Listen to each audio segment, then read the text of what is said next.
Hello there. Welcome aboard one of the most popular cruises in the world. We are making our way to the Arctic Circle. We'll be traveling through Canada and Alaska. We are leaving from one of the most cosmopolitan cities I've ever been to, Vancouver. Love Vancouver. Stopping off at some fantastic little towns along the way. Fingers crossed that we see plenty of wildlife. But let's find out now just what it is that puts this cruise on so many travelers' bucket lists.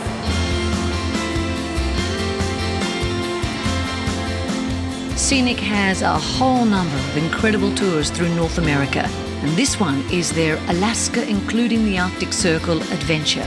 So, with their partner Princess Cruises, we have taken to the high seas for the next 7 nights exploring Alaska's wilderness and, of course, its prized glaciers.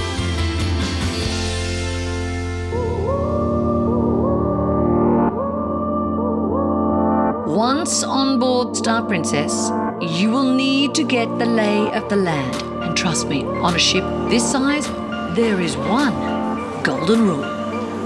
Patience is the first thing. So it's going to take a couple of days to get your bearings around. Yeah. But on every deck we have a plan of the ship.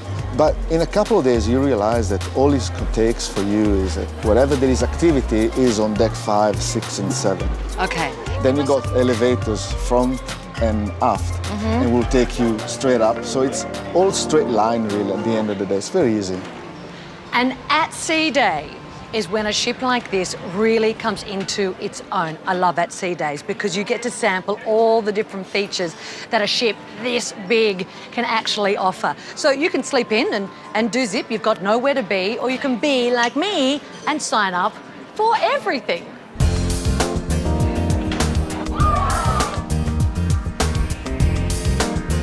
Good afternoon, ma'am. You like to have some cookies, some meal? I'd love some. Okay. Thank you. Here you go. I'd love some popcorn too, please. Sure. Lovely. The first thing I do when I come on board, I go straight to the salon. And also something that you might want to do is look at the menu and maybe try something here that you've been thinking about at home. You can do teeth whitening here. You can do acupuncture. There's yoga. There's personal trainers. There is everything. If you come on one of these cruises and don't go to the salon, you haven't really been on holiday. Have you, Janita? No, you haven't. No, you haven't. All that's left to do now is toast to a magnificent holiday. Here we go!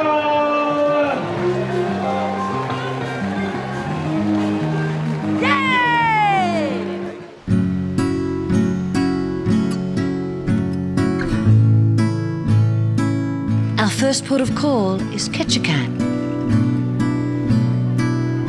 The town dates back to the 1880s when a man named Snow built a salmon saltery here and a fishing village was born. Now you need to only wander along its famous Creek Street to spot some of the local wildlife, including the swarms of salmon that make their way upstream through the summer. The area around Creek Street is now a heritage zone, but once it was the town's infamous red light district. For 5 months of the year, the tiny town of Ketchikan goes absolutely nuts with cruise ship tourists. You get off the boat and there's up to 45 different things you can do, from hiking to ziplining, canoeing to snorkeling. But I think you can guess what the #1 thing to do is in the salmon capital of the world.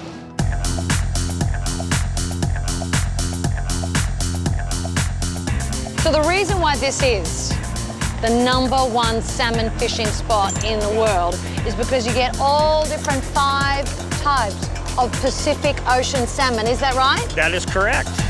I have to admit, fishing is not my forte. However, Pat reckons even a beginner like me can strike it lucky out here. When you're fighting a fish, you want your rod tip to look like that at all times. You want to keep it tight, keep it taut. Because if you give it any slack like that, then the fish gives a head shake, spits the hook out. So you fight like that, you lift up, and you reel as you go down. Lift up, reel as you go down. So did you grow up doing this? I did grow up doing this. Born and bred. Born and bred. It takes less than 2 minutes flat for Pat to prove himself right. Fish on, here, we've got double header. What? Oh, there's another one there. Oh. We got 2 on. You guys want to reel it up? We got triple head. We have 3 on. Well, I don't know what to do with the rod. Here, I got the rod. You take this one. There's another salmon on that one. On all 4 rods. Fish on, baby. Fish on. Nuts. We've only had the rods in the water for about 30 seconds, and now we've got all 4 rods going. I don't know why I'm yelling. I don't know why you're yelling either, but...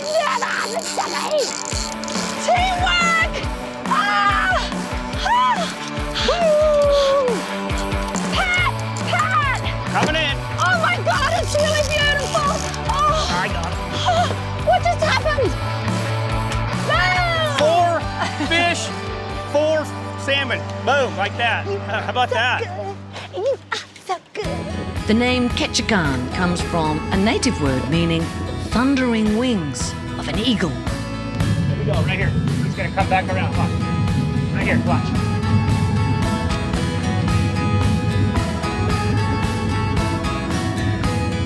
That is amazing. Never been so close to an American eagle. That's enough for me. I have just died and gone to heaven. That is incredible. Back on board the Star Princess, and thanks to some help from yours truly, dinner is served. Bon appetit! I caught it. Oh, yeah. I caught Very nice fish, that. huh?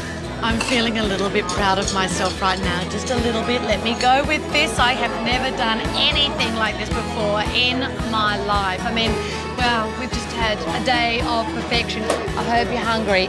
We have plenty here to eat. Dig in.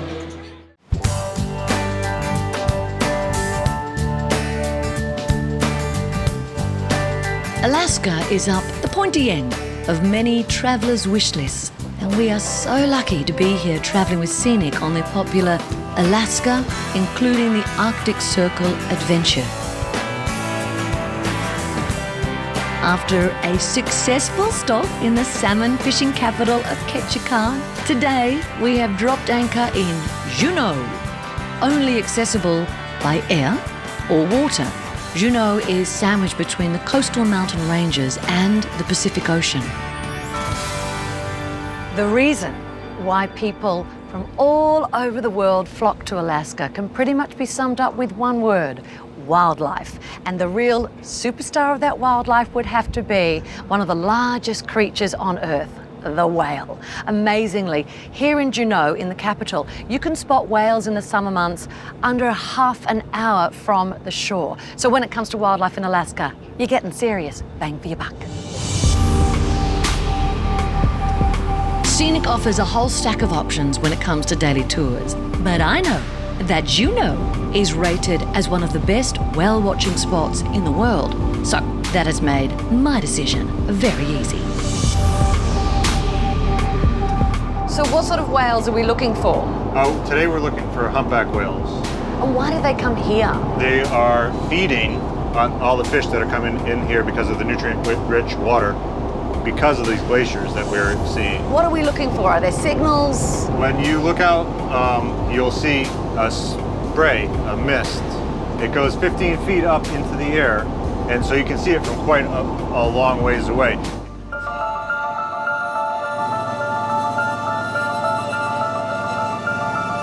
In line with that boat, it just blew. See, it did it again. There is nothing quite like the excitement There it goes. of seeing your first whale. I'm going to try really hard to contain myself, but we've got a humpback plane right there.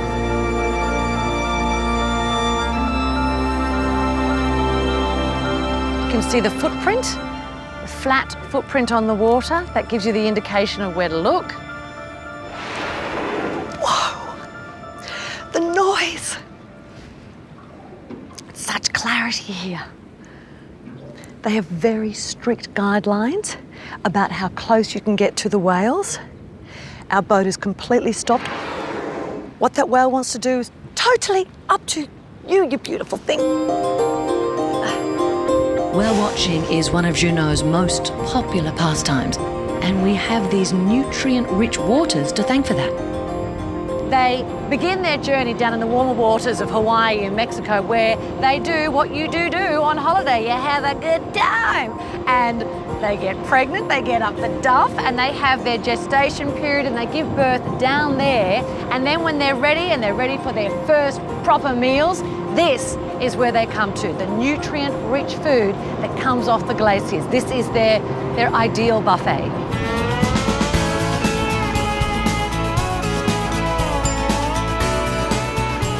But if that is not enough wow for one day, well then, less than half an hour's drive from the center of Juneau is Alaska's most accessible glacier. The Mendenhall Glacier is fed by an ice field high above Juneau and is sustained, for now at least, by the geography and unique climate of the area. For millions of years, the glaciers have advanced and retreated, carving out the land as it goes. And the basic process is that in the winter, the snow falls at the tippy top, and it can take around 200 years for those snowflakes to melt in the summer and slowly make their way down to create the rivers and the lakes. So it's all connected. But what's happening is that the precipitation is not keeping up with the rate of the melting. So basically in the 1930s, none of this lake was here. This was all ice. And they say that in around 25 years, that glacier will be completely gone.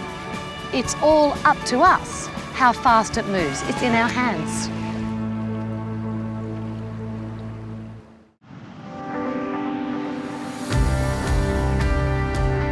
We're just a few days into our journey with Scenic in Alaska, and already this wild and wonderful state has delivered some incredible experiences. And the beauty of traveling by ship is that we get to see it from every angle.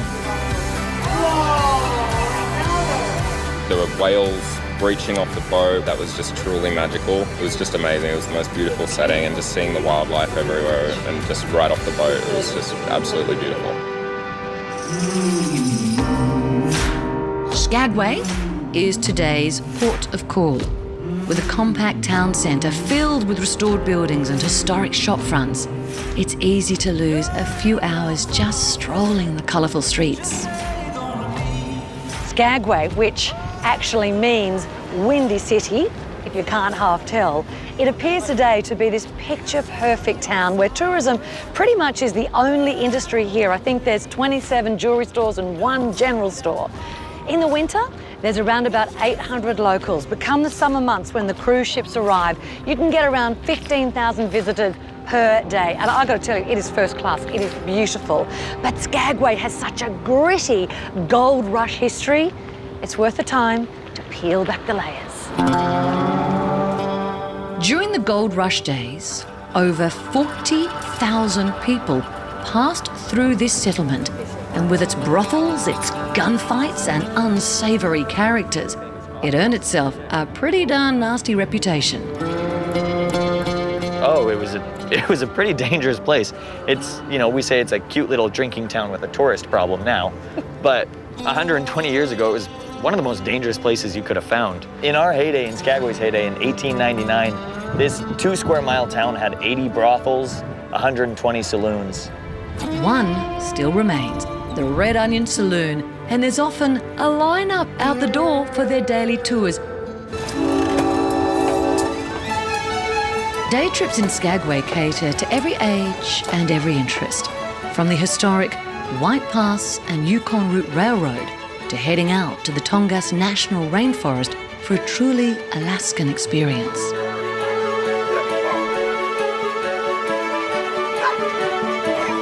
I know that for mushing, for spores mushing, it's all about the dog.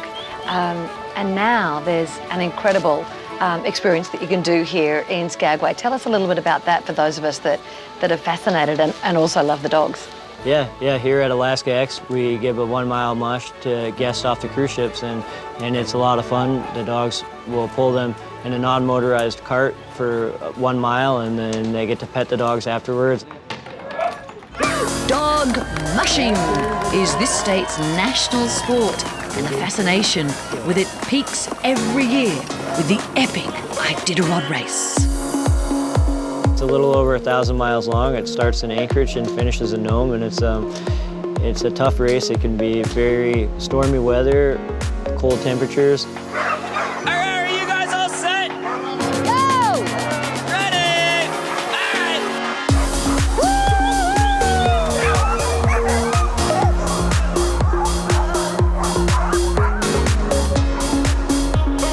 This is a right to mush state, which means the dogs have right of way on the trails. Everybody lives for this. The dogs are born and bred for this kind of work. They love it, and when they get noisy, that's because they just want to go running.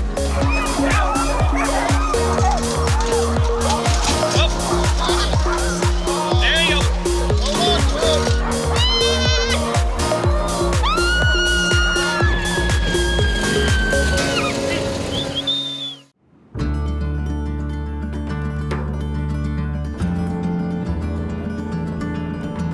A cruise in Alaska is bound to deliver breathtaking experiences, but none more so than the day that you glide into Glacier Bay National Park.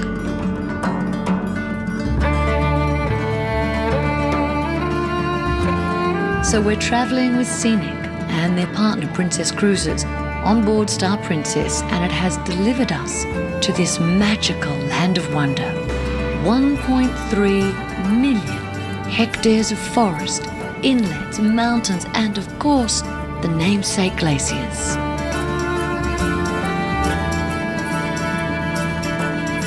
Glaciers attract people for so many different reasons.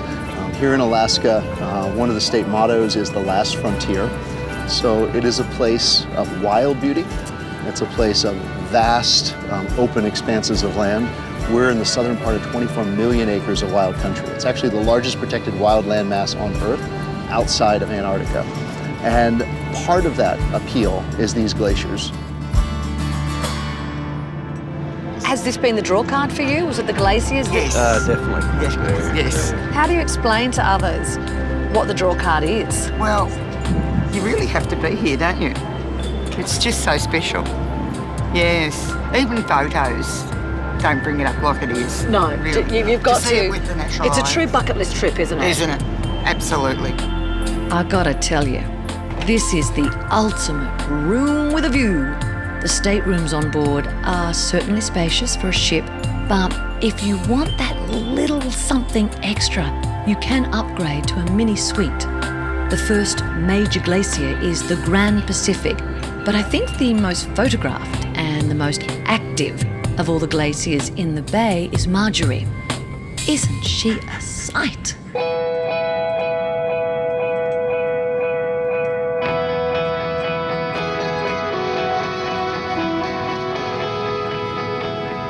The size of these glaciers is amazing, and it's very difficult for people who visit here to wrap their mind around the scale of the landscape. The Marjorie Glacier, you could line up 5 cruise ships end on end across the face of that glacier, and if we were tucked right up against the end of it, we would be staring up another 100 feet towards the top of that glacier. Marjorie is your best chance of seeing one of nature's grandest displays. What they call the carving of the ice. It's amazing. I wasn't prepared for the sound when I got here. It's almost like gunshots are going off. What is that? The bonds that hold that ice together are incredibly strong, but eventually they give way to the force of gravity, and when that gravity takes hold and separates it out, the sound is thunderous or like a gunshot as it breaks off.